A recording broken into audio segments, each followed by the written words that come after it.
Bem-vindos ao Deals com Gonçalo Almeida. Hoje temos o prazer de receber o Pedro Sousa, uma pessoa que tem crescido muito dentro da Oxy Capital, onde lidera a área de investimento em empresas cotadas, uma área um bocadinho diferente do que a Oxy Capital é conhecida e tem tido uns resultados fantásticos. Portanto, Pedro, muito obrigado por teres aceito este desafio. Obrigado, Gonçalo. Obrigado pelo convite. Boa, claro que sim. Então, e se calhar, antes de passarmos a um bocadinho aquilo que tu tens feito, queres contar um bocadinho da tua história e como é que chegaste hoje até liderar a área de empresas cotadas dentro da Oxy Capital? Claro. Portanto, eu estudei na Nova, Economia, Uhum. e depois disso, na verdade, comecei por fazer um estágio na Oxy Capital Ok, e boa. foi o meu primeiro contacto com a empresa. Na altura, na área de Private Equity, Uhum. que é a nossa atividade inicial. E aí conheci a equipa da Oxy, os sócios, incluindo um sócio, o Gonçalo, Uhum. Gonçalo Mendes, que é um dos ímpetos por trás desta estratégia de investimento em empresas cotadas. Certo. E foi um pouco aí, ao trabalhar com ele, que ganhei um pouco o gosto pela área Uhum. de empresas cotadas. Depois tive algum tempo fora de Portugal, na Bain, em Madrid, Certo. em consultoria estratégica, mas mais focado na área de private equity dentro da Bain, portanto, fazendo assessoria a transações de investimento. E depois acabei por voltar à Oxy full time para ajudar a profissionalizar a área que o Gonçalo e o resto da equipa tinham estado a montar Uhum. de investimento em empresas cotadas. E pronto, e desde aí progredi na Oxy. Felizmente temos tido resultados muito bons Boa. e uma equipa que acredita bastante no futuro desta iniciativa. E pronto, tem sido Também é fácil de um ver, não é? progresso muito bom. Os números mostram bem os resultados. Obrigado. Sim. Não, mas então, e se calhar antes de passar um bocadinho à área que tu lideras dentro da Oxy, queres explicar um bocadinho para quem ainda não conhece o que é a Oxy Capital e o que é que a Oxy tem feito nos últimos anos assim mais de relevante? Portanto, a Oxy foi fundada por volta de 2012, na altura com um objetivo de se focar na reestruturação empresarial. Hum. Como sabemos, era uma altura em Portugal bastante difícil a nível económico e havia várias empresas sobreendividadas, mas com bons negócios por trás da estrutura de capital que era má. E nós tínhamos uma equipa na fundação da Oxy com bastante experiência, não só financeira, mas também em consultoras de estratégia, portanto quase operacional. Uhum. E a estratégia foi muito de investir nessas empresas sobreendividadas, reestruturar os balanços e também, algumas vezes, ter alguma intervenção operacional para fomentar uma reestruturação operacional desses negócios e voltar e ajudá-los a voltar a ser saudáveis. Certo. Portanto, isso foi o início, que correu bem e que impulsionou a Oxy para depois, à medida que a economia também foi-se compondo em Portugal, transitar para investir em empresas privadas saudáveis, o tradicional private equity. Claro. Onde nós fazemos um misto tanto do puro private equity, não é? Portanto, posições de capital, mas também estruturas mais flexíveis, de dívida ou híbridas, portanto, uma coisa bastante tailor-made para o que cada empresário procura. Certo. Lançamos o primeiro fundo desse tipo em 2014, Uhum. portanto, de empresas saudáveis, digamos assim, e também tem vindo a correr, posso dizer, muito bem. Estamos agora no quarto fundo, que lançamos recentemente, e com um grupo de investidores de muita qualidade, de quais nos orgulhamos e que tem-nos seguido ao longo de vários fundos. Isso no lado privado. E depois, nós achamos que temos um processo de investimento bastante bom e uma cultura de investimento boa, no sentido em que achamos que olhamos para as oportunidades de investimento de uma forma muito rigorosa, uma cultura que permite essa discussão e a boa tomada de decisões. Uhum. e acreditávamos que isso poderia ser também transladado aos mercados públicos, e especialmente de uma maneira diferente de olhar para os mercados públicos, que é pegar nesta maneira de investir de private equity e manter muitos dos mesmos princípios quando olhamos para empresas cotadas. Certo. E portanto foi daí que surgiu essa área de empresas cotadas dentro da Oxy, e hoje em dia a Oxy tem estas duas vertentes. Temos também algumas outras classes de ativos ou fundos noutros segmentos, mas estes seriam os principais focos atualmente. Boa. Queres falar um bocadinho de como é que é essa maneira que vocês olham para o private equity de empresas privadas e que estão a tentar replicar ou têm conseguido replicar então em empresas cotadas? Eu diria que é um foco em olhar para os negócios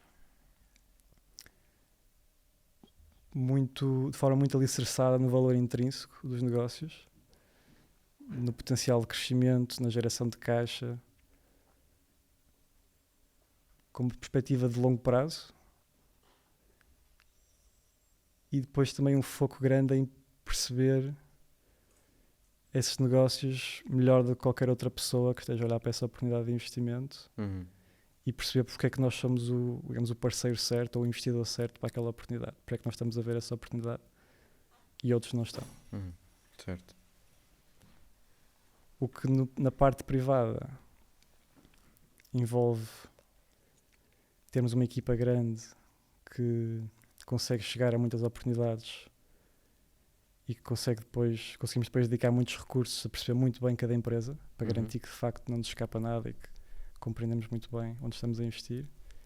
E também envolve ter essa flexibilidade na estrutura que oferecemos ao empresário ou ao parceiro, para ir de encontro ao que eles precisam da melhor maneira, e portanto sermos nós o parceiro indicado e de facto fazer sentido sermos nós quem consegue melhor aproveitar aquele investimento.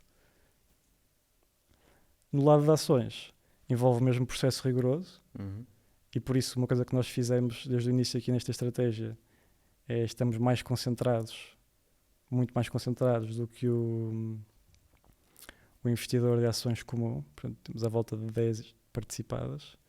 Portanto, temos muitos recursos para dedicar à análise de cada empresa. Certo. Mantemos o mesmo foco no longo prazo e nos pilares-chave de criação de valor, geração de caixa da empresa, potencial de crescimento. E depois também temos na mesma um foco muito grande em porque é que esta oportunidade é certa para nós, porque é que mais ninguém está a vê-la e porque é que ela existe.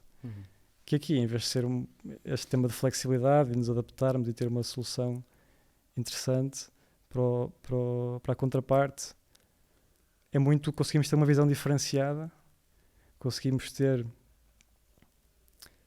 research que os outros não têm, porque somos mais criativos, aos dados que vamos buscar, às ligações que fazemos, conseguimos cobrir, por causa de termos muitos recursos, um panorama maior de pessoas próximas de cada setor, e falamos com muitas pessoas. E portanto são esses os pilares, e têm acabado por resultar em, na verdade, resultados parecidos e nos dois casos bastante bons nas duas áreas. Sim, sem dúvida. Vocês fizeram, quer dizer, vários investimentos recentes que têm corrido muito bem. Consegues partilhar o racional por trás de algum deles? Um que acho que é interessante, porque já investimos e entretanto já saímos, e porque de facto simboliza bem o tipo de investimento que fazemos, a nível de uma oportunidade que era muito interessante e estruturalmente difícil de encontrar, e por isso nós achamos que pouca gente a encontrou para além de nós. Foi o investimento que fizemos numa empresa chamada Pendragon, cotada no Reino Unido, que basicamente era um operador de concessionários automóveis nesse país, mas que estava no processo de venda desses concessionários a um player americano no mesmo setor. E iam vender todo o negócio de concessionários. A única coisa que ia ficar na empresa cotada, que se ia manter cotada, era um software que eles tinham desenvolvido in-house para operar concessionários automóveis. Certo. que tinha como clientes não só eles próprios, obviamente, mas também já uma parte grande dos outros concessionários do Reino Unido, Europa, e portanto era um negócio vertical de software as a service, bastante moderno, a nível de code base, bastante bem feito, os clientes gostavam bastante, com uma taxa de retenção muito alta. Nós vimos a perceber um potencial de crescimento bastante grande, porque era um número 2 no mercado, no principal país onde estavam, que é o Reino Unido, e o número 1 estava a ter bastantes problemas e a perder clientes. Certo.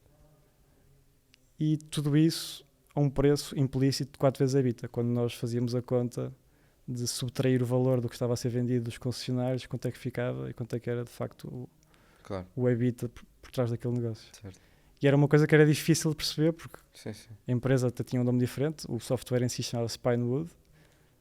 Abrindo a Bloomberg ou qualquer outro sistema financeiro, não se viam os dados financeiros do negócio de software. Portanto, a nossa equipa teve que ir escavar os dados que estavam em filings antigas da Pendragon sobre aquele segmento. Tivemos que, como não havia muitos poucos materiais sobre a empresa, perceber a empresa, e isto que eu estou a dizer de potencial de crescimento, taxa de retenção, etc.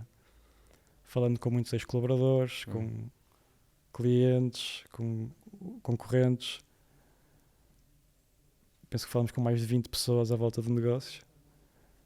E isso deu-nos a convicção para ter uma posição relativamente grande, era 10% do fundo no pico. E correu muito bem, porque à medida, neste caso foi bastante mais rápido do que o que nós estamos confortáveis em esperar. Nós normalmente investimos numa lógica há 5 anos, da mesma maneira que em private equity. Certo. Mas aqui foi mais rápido, porque à medida que a transação foi-se completando, de venda dos concessionários, o mercado começou a fazer pricing do novo negócio e as pessoas começaram a olhar mais lentamente do que nós tínhamos feito e a perceber que havia ali muito valor, e fizemos, penso que ajustado para o valor do concessionário, né? no Delta, duplicamos o nosso capital e em cerca de 1 ano, e foi uma contribuição boa para o retorno do fundo esse ano. Certo. Boa. Não, eu acho que isso de facto é efetivamente notório da diferença de valor que vocês trazem versus os outros, porque era uma oportunidade bastante difícil de identificar se não tivessem essa capacidade de ir mais a fundo e ter equipa efetivamente para analisar em tanto detalhe. A ti, especificamente, o que é que mais te entusiasma nesta área mais de empresas cotadas versus empresas privadas? Eu diria que é o facto de que aqui há um foco muito grande em ter uma visão diferenciada do mercado e a qualidade do processo de investimento. Obviamente que isso também existe em private equity, também é muito importante, mas também há um elemento de estruturação, de negociação de contratos, de sourcing mais físico, não é? De ir falar com muitas empresas, e muitas delas podem não querer sequer vender na altura, que é um trabalho que nós fazemos e desenvolvemos muitas relações com muitos empresários. Mas aqui todas as empresas querem vender, no sentido em que podemos comprar ações, e é muito mais uma questão de conseguirmos encontrar ou não as oportunidades que as outras pessoas não estão a ver, e a maneira de fazer isso é ter um processo diferente, e portanto gosto muito desse desafio intelectual. Não, aí quer dizer, trabalhando mais sobretudo até com o vosso outro sócio, com o Tomás, aí é onde nós trazemos mais valor, até nós como Arbor, é até mesmo identificar empresas privadas que efetivamente queiram vender e que possam ter um parceiro como vocês, não é? Porque, como estavas a dizer, a maior dificuldade até é encontrar depois empresas que efetivamente estejam disponíveis versus no mercado cotado, que tens de encontrar essas gemas que vocês têm encontrado, que depois se materializam em muito valor acrescentado, não é? Exatamente. Portanto, é efetivamente mais um trabalho de investimento e descobrir valor onde os outros não veem, não é? Exatamente. É muito por aí. Boa. E quer dizer, vocês têm-se focado sobretudo, do que tenho visto pelo menos, em empresas mais small e mid cap. alguma razão para não estarem a olhar para as de maior capitalização, ou também é uma coisa que estão a ver? Há uma razão que é, indo de volta àqueles princípios que nós temos, é pensar onde é que nós temos uma vantagem, ou uma maior vantagem. E hoje em dia, o mercado de empresas mais pequenas, cotadas, acho que é esse o sítio. Especialmente fora dos Estados Unidos. Porque essas empresas mais pequenas, que ainda assim são grandes, mas a nível de mercado de capitais são mais pequenas, têm menos liquidez. Portanto, se tivéssemos um fundo muito grande, não íamos conseguir investir uma participação relevante e, portanto, muitos fundos maiores não olham para esse segmento. E como resultado temos menos concorrência. Certo. E depois também acho que há um efeito de bola de neve de, como há menos pessoas a olharem, há menos bancos de investimento a cobrir essas empresas, há menos research, portanto ainda há menos pessoas a olharem, porque há muitos fundos que estão mais diversificados, precisam da análise do banco de investimento para se apoiar mais. Obviamente que nós também trabalhamos com vários, mas também temos a nossa research interna. E portanto isso acaba por ser uma bola de neve de que há pouca liquidez, há pouco interesse, o que para nós é excelente, porque a liquidez é suficiente para nós. Nós temos um horizonte temporal mais longo, portanto não planeamos estar a comprar, vender no curto prazo e não precisamos de tanta liquidez. E tendo menos concorrência é mais fácil encontrar coisas que as outras pessoas estão a deixar escapar. Sim. E para além disso, há um outro tema importante que é as equipas de gestão. É muito mais fácil ter acesso neste mercado, especialmente fora dos Estados Unidos, por causa desta falta de atenção. Quando nós vamos falar com uma equipa de gestão, muitas das vezes são muitas poucas pessoas a fazê-lo, e como fazemos muita research por trás de cada investimento, depois temos muito material para partilhar com elas, que acho que ajuda a criar um bocadinho de valor extra. Estas empresas mais pequenas não têm uma equipa gigante de estratégia, ou não têm muitos consultores de estratégia que tenham contratado. Portanto, estão mais focadas no dia-a-dia, e nós conseguimos às vezes trazer insights interessantes de coisas que aprendemos ao falar com outras pessoas à volta dos mesmos mercados. Claro. Bom. E tem então sentido muita abertura dessas equipas de gestão de empresas cotadas mais pequenas em falar com vocês, e aliás, até interesse em ter-vos como investidores, na verdade? Sim, sem dúvida. Depende da empresa, não é? Certo. Mas em geral sim, e temos tido a oportunidade de desenvolver relações bastante boas com equipas de gestão ao longo de vários anos de estarmos investidos nessas empresas, que é um pouco algo que também estamos a tentar transladar do que já fazemos em private equity, obviamente. Portanto, é um pouco na mesma aplicar o mesmo processo. Certo.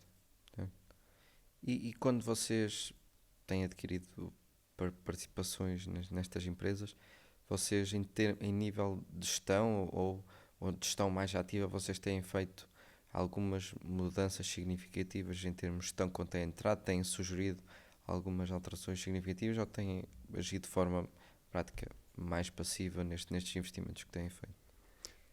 Vai dependendo. A nossa tese principal é estar em empresas boas que achamos que podem, através da combinação de gerarem bastante cash e de conseguirem crescer, trazendo bons retornos através dessa combinação, e ser empresa boa, uma parte importante é também ter uma equipa de gestão boa. Certo. Para nós. Portanto, à partida, quando entramos, não temos, como parte da nossa tese, mudar a equipa de gestão, que achamos que é algo bastante disruptivo. Da mesma maneira que também em private equity, não é isso que normalmente fazemos. Fazemos é ter parcerias com equipas de gestão boas, e serem eles a gerir o negócio. E o que nós tentamos fazer, tanto em private como na parte de cotadas, é acrescentar algum valor a essa equipa de gestão.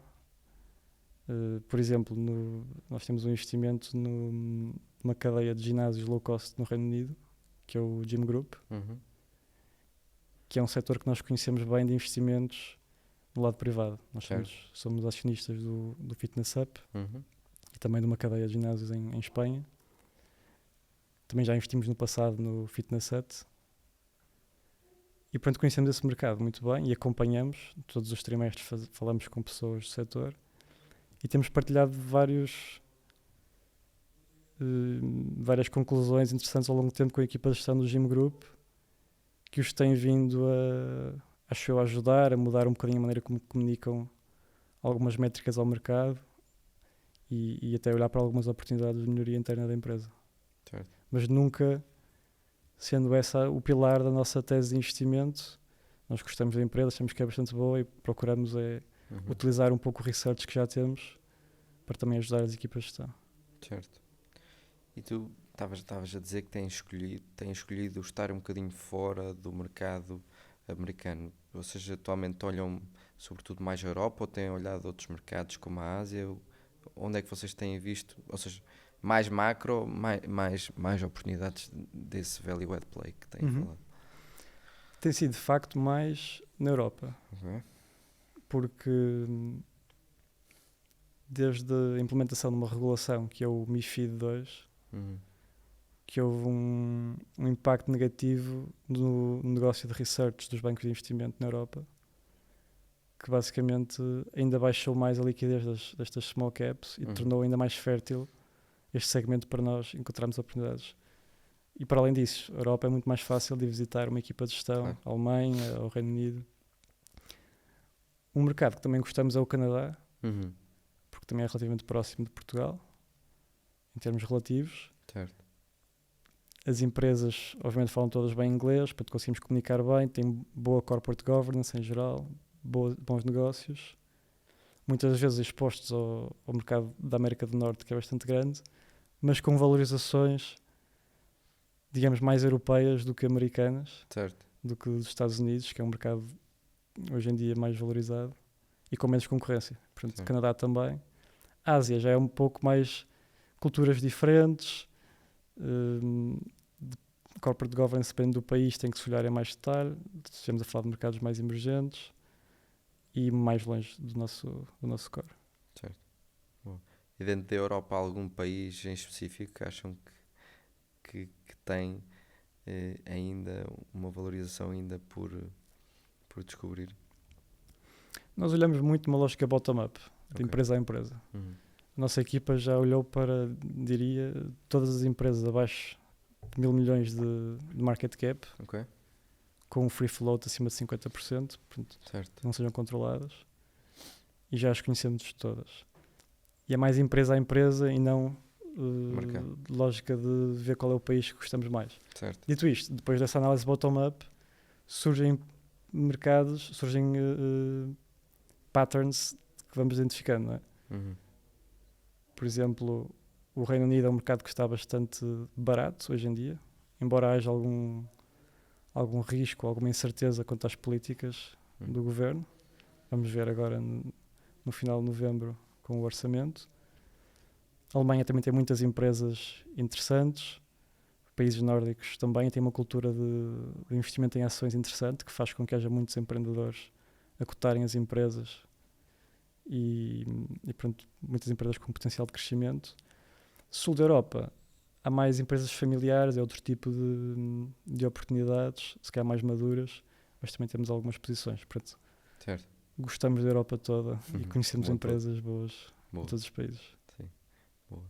Agora, queres falar um bocadinho do retorno histórico que têm tido os vossos fundos desde que criarem? Qual é que é a vossa perspectiva para o futuro? Já sabemos que têm sido retornos muito bons. A ideia é qual é que é a vossa ideia para manter essa consistência a longo prazo e conseguir continuar a devolver retornos excepcionais para o investidor?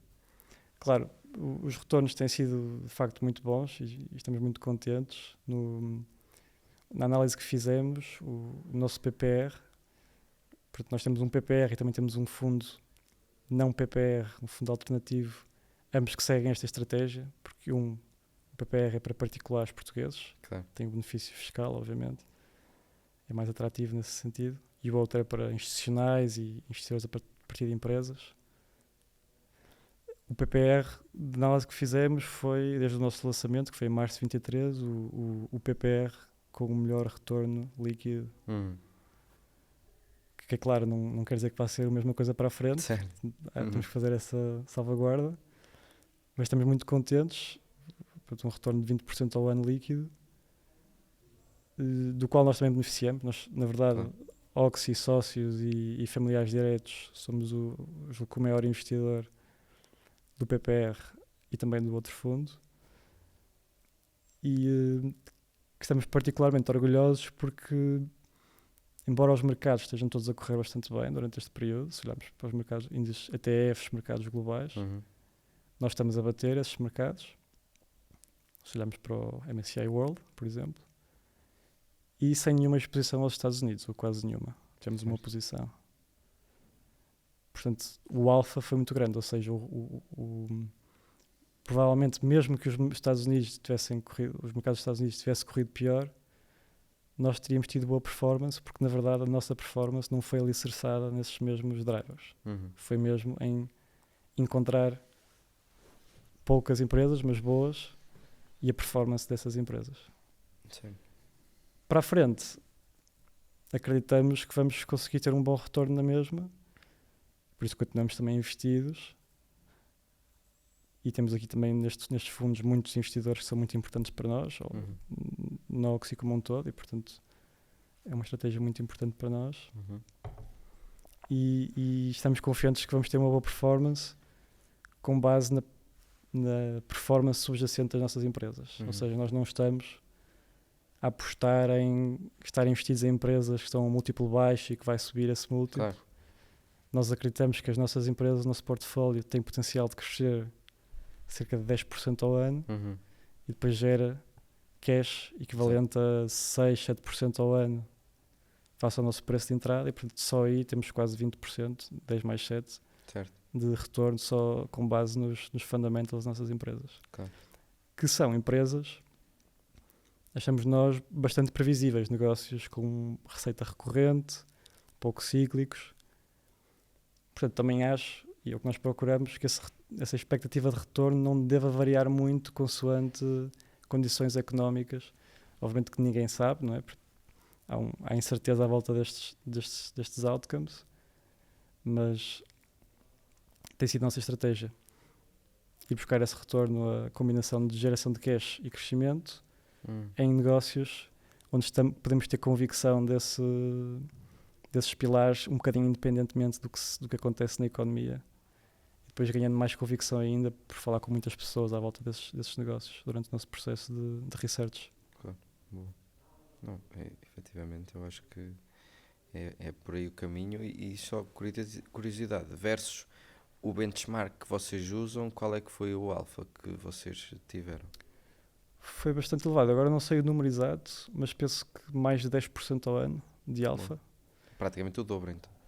Sim, porque nós também temos um beta baixo. Isto são uns conceitos um bocadinho técnicos, sim. Ou seja, a correlação, o nosso risco de mercado que estamos a assumir é baixo. Certo. Porque a nossa performance tem sido muito pouco correlacionada com o que acontece nos mercados. E, efetivamente, porque estamos a investir em empresas específicas que não têm nada a ver com os mercados globais. Claro. E que ainda por cima são negócios bastante resilientes. Por exemplo, o Gym Group, que eu estava a falar, Sim. é uma cadeia de ginásios low cost. Nós vimos no Fitness Hut, em 2015, com a economia ainda relativamente fraca, que esse tipo de conceitos beneficia dessas situações, na medida em que as pessoas cancelam ginásios mais caros e vão para os mais baratos, né? Portanto, há essa proteção. Certo. E portanto, os nossos negócios são quase todos assim. E isso faz com que aconteça alguma coisa na economia, os índices caem, os mercados globais, não é? E o nosso portfólio não tem caído tanto. E daí esse retorno ajustado para o risco, que é o alfa, ter sido bastante bom. Boa. E esse retorno é retorno 100% em capital, não é? Ou vocês usam dívida nos fundos que... É 100%, isso é um bom ponto, é 100% em capital. Nós já tivemos alguns investimentos em obrigações no PPR, mas eram obrigações que nos renderam 15%. Portanto, não era dívida soberana. Exato. E também outra maneira de interpretar essa pergunta é nós não usamos leverage no fundo. Sim. E as Até era nossas- mais por aí. Pronto, e não Isso. usamos leverage no fundo, são só as empresas subjacentes. E Sim, mesmo essas empresas também têm pouca alavancagem. claro. Menos de uma vez nível líquido EBITDA atualmente, Ok. olhando para os resultados de 25. Vocês têm alguma métrica de dívida que olhem a essa normalmente?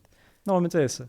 Nós olhamos muito para as coisas numa lógica de private equity, muito Sim, como, sim, como sim. provavelmente vocês Sim, também, sim, isso. nós sabemos que vocês também olham, que é o que faz sentido, Claro. mas na verdade pouca gente olha dessa forma para os Sim, mercados públicos. Há muito sim. mais métricas esotéricas Sim, que se metem no meio e que acho que estragam um bocadinho a visão que deve ser dos negócios. sim. Eu acho que, quer dizer, no final de contas, importa efetivamente a capacidade de geração de caixa e o potencial de continuar a gerar mais caixa no E de futuro, não é? crescê-la, provavelmente. Tudo o resto é muito acessório. Quer dizer, claro que interessa a receita recorrente e etc. Mas interessa, se tiver de gerar caixa, mas tiver de investir a caixa toda, a longo prazo fica complicado a empresa efetivamente libertar caixa para os acionistas. Não é? Exatamente. Que é o que impressa, que é o que acontece, e um bocadinho fora dos Estados, mas é o que acontece com muitas empresas familiares, não é? As empresas até olham efetivamente que aquilo liberta, mas reinvestem o capital quase todo e nunca acaba a nunca libertar a caixa para os acionistas. Sim, e às vezes com uma perspectiva de crescer sem ter atenção à rentabilidade desse crescimento, Exatamente. que é importante. Exatamente. Sim, sim, sem dúvida. Boa. E agora, quer dizer, uns tópicos assim, mais de respostas mais rápidas para ver o que é que te sai à cabeça logo assim, Ok? assim de imediato. Uma métrica que nunca ignoras quando avalias uma empresa cotada. Eu diria que o free cash flow yield, que é basicamente a geração de caixa da empresa, Certo. antes de efeitos não recorrentes, a dividir pelo market cap ou pelo enterprise value, pelo preço que estamos a pagar pela empresa. Certo. Que é uma boa métrica cobre eficiência nos investimentos, porque está embutida nessa capacidade de geração de caixa e quão barata está a empresa. E que valor que valor de referência é que olhas aí? O nosso portfólio hoje em dia, olhando para 2026, em agregado, está a 7%. Ok. Se olharmos para os índices, para o MSCI World, penso que a volta de 4%. Certo. Depende depois do potencial de crescimento. Claro. Nós temos uma empresa que gera 5% nessa métrica, Uhum. mas que achamos que vai crescer 15% ao ano no EBITDA nos próximos anos. Pois. Somando os dois, chegamos aos 20% de rentabilidade. Claro. Mas também conseguimos lá chegar noutras empresas por muita geração de caixa e menos potencial de crescimento. Então, um Claro. equilíbrio. Mas é mais seguro, diria eu, ter mais geração de caixa e menos crescimento. Não, É certo, mais sem difícil de prever. Sim, sim. Isso também, muito da vossa tese também, já de private equity, que efetivamente dão privilégio ao que já existe atualmente e não tanto... Sim, verdade. Embora também tínhamos feito já alguns investimentos mais focados na parte de crescimento Sim. e que nos tem corrido bem, mas de facto acho que da nossa origem vem muito desse lado de cash. Sim, sem dúvida. Acho que um desses, inclusive, foi comigo, portanto, acho Verdade, é verdade. Estamos muito contentes por isso. esse já vai pelo menos em 2 vezes no ano, acho eu. Sim. Acho que um setor que hoje te parece claramente mal avaliado. Diria os ginásios low cost nos mercados de ações. Certo. Não é um setor muito óbvio, mas acho que queimou muitos investidores depois do Covid, porque se achava que ia haver uma recuperação muito rápida, que as pessoas iam logo todas voltar para os ginásios, e isso não aconteceu. Mas há alguns fatores estruturais que explicam isso. E como houve muita gente a ser queimada, há muito pouca gente a olhar hoje em dia e as empresas estão pouco valorizadas, especialmente face ao que estavam antes. E que depois, aqui, um bocadinho aliado também à ótica depois da parte de imobiliária, inclusive tens muitos fundos core que antigamente compravam lojas arrendadas a ginásios e que desde aí, e por estarem efetivamente queimados, deixaram de comprar. Portanto, inclusive o imobiliário aliado ao fitness, e portanto muito de acordo com aquilo que estás a dizer, efetivamente segue a mesma também tendência. sendo a mesma tendência de ser vendida a yields mais altas, que portanto um valor intrínseco mais baixo. Interessante. Isso é parte da nossa tese no Gym Group, é que as pessoas esqueceram-se das partes boas deste negócio. Exato. o mercado está a crescer bastante, eles abrem novos ginásios a paybacks muito curtos e há uma explicação pelo facto de ter demorado a recuperar, que é os ginásios que eles abriram durante o Covid, devido aos sucessivos períodos de fecho da economia, não tiveram o tempo para ganhar os membros. Claro. Normalmente demora 2 anos, no caso destes ginásios vai demorar mais, mas também vai lá, estamos a ver também que está a chegar lá. Sim. Eu no Gym no grupo não tenho a certeza, mas nas empresas que temos analisado, a maior parte delas tem um payback abaixo de 2 anos, que é uma coisa. Sim, que é à volta disso que estamos a falar e que é devido a um mercado que está a crescer. E depois um player, quando já tem alguma escala, consegue ter vantagens de custo relevantes quando está a abrir os ginásios, abre mais eficientemente. Sim. Eu já disse, se eu não concorresse com alguns clientes meus, a próxima coisa era ginásios, porque efetivamente aquilo tem um payback fenomenal. Não posso incentivar muito, porque Exato. também estamos presentes no setor. Um erro comum que investidores cometem quando tentam aplicar lógica de private equity na bolsa. Eu diria que se calhar ignorar completamente os fatores que são diferentes na bolsa e que também é preciso tê-los em consideração, que são perceber melhor qual é que é a perspectiva do mercado sobre a empresa e o que é que vai fazer essa perspectiva mudar. Eu tenho ideia, quer dizer, não acompanhei muito perto, mas houve outros fundos internacionais que fizeram tentativas parecidas de investir nos 2 tipos de mercados e ignoravam esta faceta dos mercados de ações e depois às vezes as coisas corriam mal e acho que não se percebia bem, não podiam não ter a capacidade de perceber bem porquê, e é porque é preciso perceber o que é que está priced in nas ações de uma maneira que calhar não existe num processo de compra de uma empresa privada. Perceber qual é que é a perspectiva das outras pessoas, falando com os bancos de investimento que cobrem, com outros investidores, perceber qual é que é a narrativa, perceber porque é que nós acreditamos que não é essa a narrativa correta e o que é que vai fazer, idealmente, para além de termos uma perspectiva sólida a longo prazo, também temos uma perspectiva de, mais no curto prazo, como é que essa narrativa vai tender para a nossa narrativa, que é que acreditamos que seja verdadeira, ao longo do tempo, idealmente sem muitos soluços no caminho. Claro. Ou podem haver esses soluços, mas temos de estar à espera deles e posicionar de acordo. Até porque efetivamente no mercado de capitais já há essa variação constante, quer dizer, private equity, efetivamente a empresa pode estar mal, que pelo menos não há essa tendência. Exatamente, que exacerba um pouco a parte emocional. Exatamente. E que o melhor é conseguir estar o mais isolado disso possível. Tu consegues olhar para a cotação todos os dias? Ou consegues te abster disso? Sim, conseguimos abster, acho que conseguimos abster, mas é mais difícil do que se calhar uma pessoa que esteja só na parte private e que queira começar a investir, acho. Claro. Porque por muito que uma pessoa perceba que o negócio é que vale, o fundamental, claro. É uma capacidade que se vai desenvolvendo de conseguir abstrair-nos desses tanto movimentos. Para o bom, tanto para o mal, não é? Como Exatamente. cresce mais do que estão à espera, como desce mais do que estão à espera, a capacidade, eu acho que aí há uma capacidade emocional intrínseca bastante diferente do private equity, que efetivamente é preciso ser treinada e desenvolvida ao longo do tempo. Sim. E que também já vi que há pessoas com maneiras diferentes de fazer face a essas dificuldades emocionais. Há pessoas que são muito agressivas, portanto, quando as ações caem, querem logo duplicar a posição. Claro. Há outras pessoas que são mais frias ou demoram mais que precisam de voltar a pensar nas coisas, que se calhar é o meu caso, face a outros elementos da equipa. Certo. Mas várias maneiras diferentes que funcionam. Claro. E a combinação ajuda. Ter uma equipa que também pensa da mesma maneira, tem a mesma cultura, que não há pressão do topo de porque é que o fundo este mês caiu, Exato. Que é algo bastante corrosivo. Portanto, daí também o que eu dizia ao início de acharmos que tínhamos uma cultura de investimento que era boa, porque não há essas pressões, há mesmo um foco grande no longo prazo. Mas tendencialmente, e já sei que difere caso a caso, mas tendencialmente quando vocês analisam os fundamentais e uma empresa, a cotação está muito acima daquilo que vocês acham que é, ou muito abaixo daquilo que vocês acham que é o valor, Uhum. qual é que é normalmente a vossa decisão?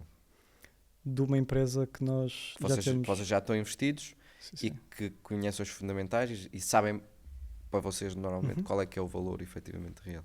Sim, nós procuramos ser racionais nesse sentido. A maneira que nós olhamos é pensamos qual é que é o IRR esperado a Certo. 5 anos, Isso. taxa de rentabilidade anual. Uhum. E temos isso atualizado todos os dias. E como é 5 anos, é muito suportada por cash flow, como estamos a dizer, e geração de caixa e crescimento. Mas vai mesmo assim variando com o preço. E Claro. portanto, todos os dias vemos como é que isso varia, vemos qual é que é a agregada do portfólio. Nós tentamos atingir os cerca de 20% Uhum. dessa taxa de rentabilidade bruta das nossas empresas. Normalmente, se estiver abaixo dos 15%, estamos a vender com alguma força, digamos assim. Certo. E passados 25% é uma posição excepcional. Claro. É entre esses níveis. Uhum. Mas também vamos atualizar nessa visão, porque muitas Claro, das vezes, quando uma coisa sobe, não sobe por nenhuma razão, é porque aconteceu alguma coisa e temos que fazer esse processo de ir atualizando a nossa visão. E às vezes subiu, mas a nossa expectativa ainda subiu mais e ainda queremos Claro. comprar mais. Boa. E agora, se tivesse de escolher uma empresa excelente num setor difícil ou uma empresa mediana num setor em expansão? Eu diria uma empresa excelente num setor difícil, porque acho que nesse caso ainda se calhar ainda vai ter mais vantagem face à concorrência dessa excelência e vai-se conseguir fazer sobressair, digamos assim, nesse setor.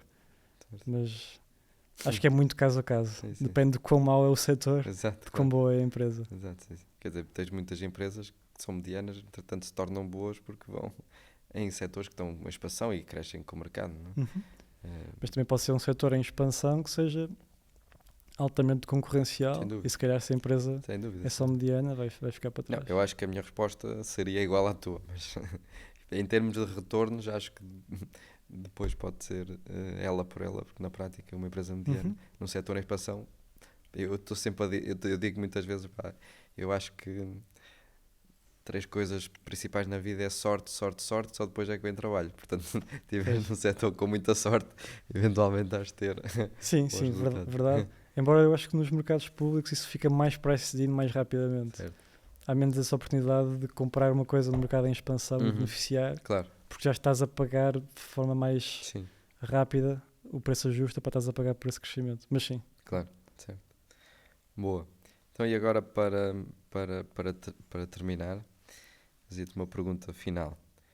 Se tivesses de resumir, quer dizer, tudo isto que aprendeste e o teu conselho a quem está a começar a investir, seja em private equity ou em ações, o que é que achas que separa os investidores regulares dos verdadeiros criadores de valor? eu diria que um foco grande nos fundamentais das empresas, numa lógica de longo prazo. Eu acho que muitas das vezes pessoas que não lhes corre tão bem no mercado de ações, investir numa lógica parecida com a nossa, é porque estão a olhar muito para múltiplos, pensar que se está barato com base num certo múltiplo, métricas mais high level, sem pensar mesmo, ok, mas no fundo quanto é que eu acho que esta empresa gera, porque uma coisa é resultados Claro. contabilísticos, outra coisa é cash, de facto quão sustentável é que é, onde é que estão a investir, o cash que estão a gerar, como é que é a governance da empresa que suporta essa capacidade de investir de boa maneira. Portanto, esse racional económico por trás é importante estar bastante sólido e não ser só investir porque parece barato. Claro. Acho que isso é bastante importante. Sim. Normalmente o barato sai caro. Exatamente. Boa. Pedro, muito obrigado por teres vindo. Obrigado, Gonçalo. Foi um prazer.